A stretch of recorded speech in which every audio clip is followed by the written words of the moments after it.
Hey there, everybody. Welcome back to the Planes, Trains, and Comic Books channel. My name's Matt, and today we're going to review Batman Reptilian #1.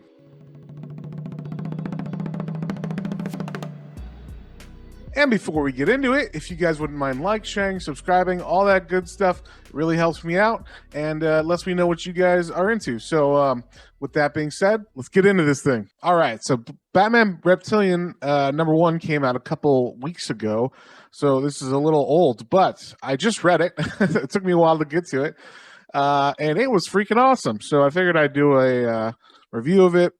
It is a new DC Black Label book, and it is by Garth Ennis and Liam Sharp. This book was really cool looking. The art is really good. It's got this really cool painted look.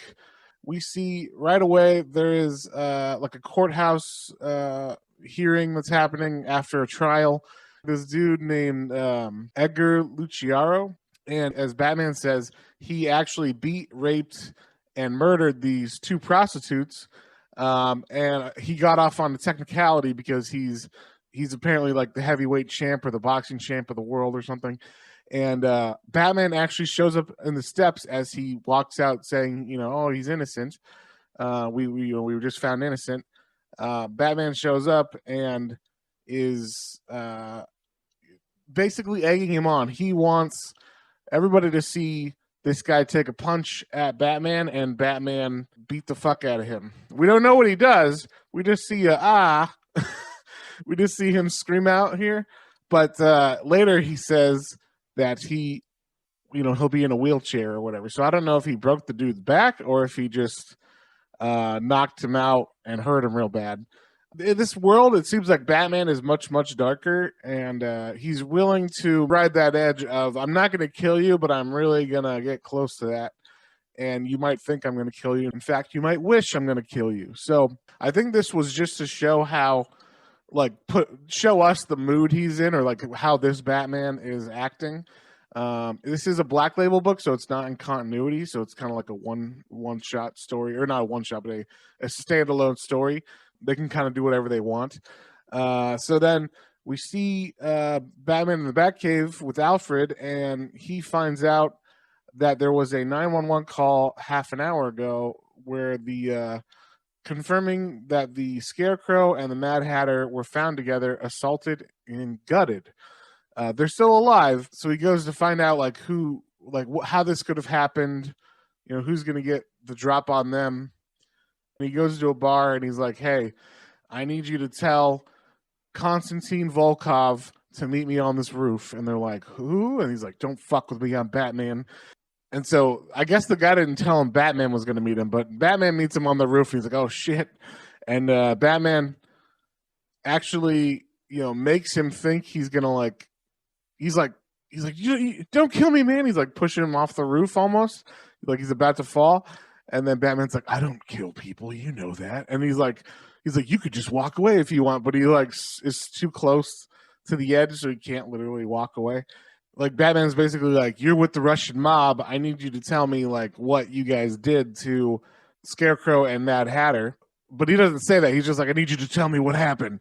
And he's like, you mean that thing with the Penguin and the Riddler? And he's like, what thing with the Penguin and the Riddler? So apparently there's another thing that happened with the Penguin and the Riddler earlier where a bloodbath happened, and he just says like a dozen guys dead. The Riddler was split from chest to crotch, and the Penguin was nailed to the ceiling. And basically we find out, and I love this drawing, you get his take on all the different characters all in one. And apparently this is a meeting that they've had for a long time. Batman's like, yeah, I know all of these guys meet up every Sunday to talk about how they're going to kill me. And then they never actually do anything with it because they can never agree on how to do it. Constantine is saying, hey, something was different. Something in the air was totally different. You could smell it. It was so strong. And they just instantly started going at each other. This wasn't your normal little argument. Hey, what if we did this? What if we did that? It was like they wanted blood basically from the start. So something was making everybody on edge, and there was just, everybody's henchmen and them just started fighting right away. And that's what happened with Riddler and Penguin. And then the guy says, there I was standing muzzle to muzzle with Slow Joe Kelly, and like I was like, I don't even know why. Like something happened, and then just like that, the feeling went away. So it feels like something's going on. Like someone's either poisoning them, or there's a gas, or something's happening where it set all these people in like a crazy rage. Now, I'm not going to spoil the rest of this because I don't want to spoil the whole comic.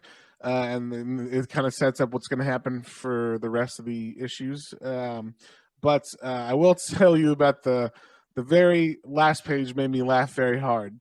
So at the end of this, he leaves, Batman leaves Constantine, the Russian mobster guy. And the whole time that he was like questioning Constantine, he kept saying like, the Batman never kills. And so Constantine, he goes to bed. He's freaked out from that and everything. And then he turns the lights off, and then you hear in the shadows, remember, Constantine, the Batman never kills. And then he turns his light on. He's like, oh my God. So it's like that. This page was really, really fun. This felt like a super dark, fucked up Batman, but like in a way that he's scaring all these criminals and stuff. It was very cool. So the art in this, like I said, was very unique, as you saw, and I mean, this one, it felt a lot like kind of Arkham Asylum ish, as far as just so they're going for like a different feel and a different style. We read, there's a lot of Batman books out right now, and this just felt totally different. So that was very cool. Not your run of the mill Batman comic, but very good. And so I'm interested to see why it's called Reptile. We didn't really get into that in this issue, and I want to see what is causing these people to freak out, like the bad guys to freak out and like literally maim and horribly like fuck each other up or whatever. This one I'm going to give a 4 out of 5. Had a really fun time reading it, but there wasn't like that much. It was kind of all set up. They didn't give me that much stuff yet to grab onto, but I'm definitely interested. I can't wait to read issue 2 and see what Garth Ennis does in that and see some of the artwork. On that note, if you guys once again wouldn't mind sharing, subscribing, all that good stuff, and we'll see you on the next one.